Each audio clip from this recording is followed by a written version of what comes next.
Fiery Address America heard President Biden's final remarks as his presidential term comes to an end.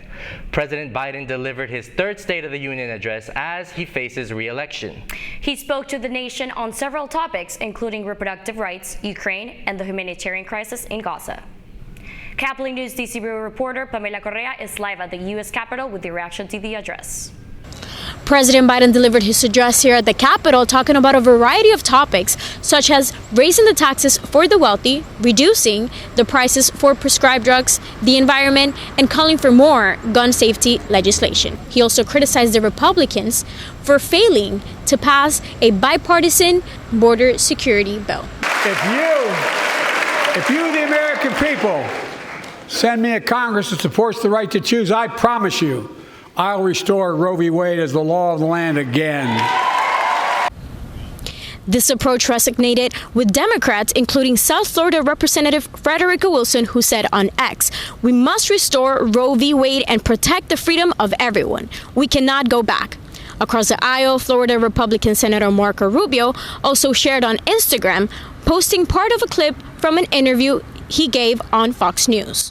Well, it's a proof of life speech, right? That's what it was. Is that I'm alive and I'm able to give a speech that I can read off a teleprompter, and I'm able to do the whisper, but mostly the screaming, and I'm able to say things that are really mean about the Republican Party and the Supreme Court, and I can make claims that they're going to get rid of Social Security, things that don't exist. And it makes a lot of the people in that room, some of them are pretty radical, very happy.